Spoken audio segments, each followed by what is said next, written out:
அப்படி தான் போனோம், அப்போ தான் நான் உன்னை பயன்படுத்துவேன். அப்படி தான் போகுது, அப்படி தான் பயன்படுத்துகிறார். அடையாளங்கள் வச்சு சபைக்குள்ளே இதுக்குள்ளே வராதிங்க. சொல்ல அண்ணான்னு சொல்லலாம், அது விஷயம் வேறு. அந்த மரியாதையினால் சொல்கிறது.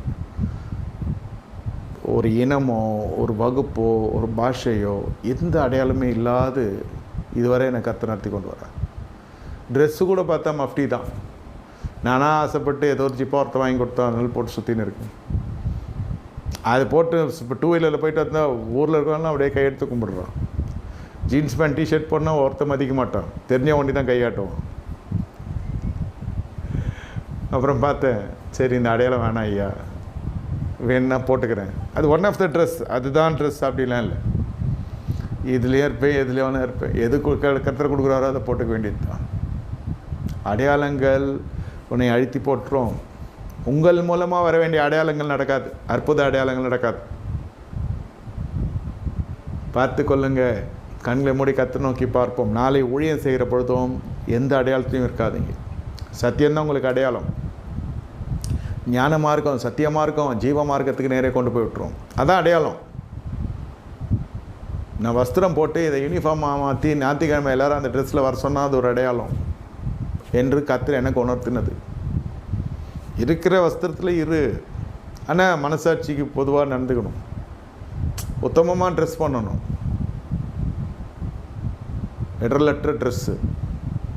ஆனால் அது ஒரு அடையாளமாக மாறிச்சுன்னா இங்கே கொஞ்சம் பிரச்சனை ஆகிடுது. ஒன்றும் இல்லை, சகஜ ஜனங்களை போல் ஊழியம் செய்யலாம்.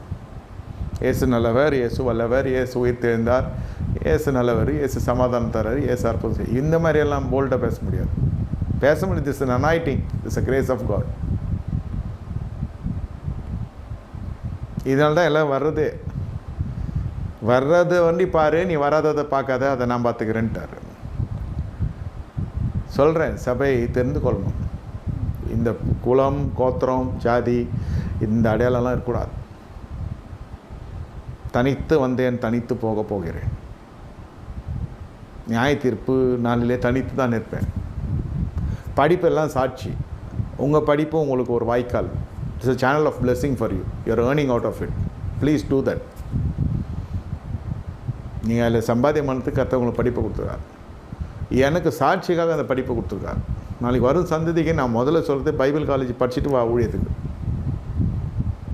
ஏவினார் தாவினார், மடியில் உட்காந்து கற்றுக்கினேன், பாத்தில் உட்காந்து கற்றுக்கணும்லாம் சொல்லக்கூடாது. இப்போ சட்டங்கள்லாம் மாறின்னு வருது. தூக்கி உட்கார வச்சுருவாங்க உள்ள. அது கர்த்தர் பார்த்துக்கு வரனாக்கா நான் பார்க்கவே மாட்டேன் அந்த ஆளுங்களெல்லாம். மறுபடியும் நான்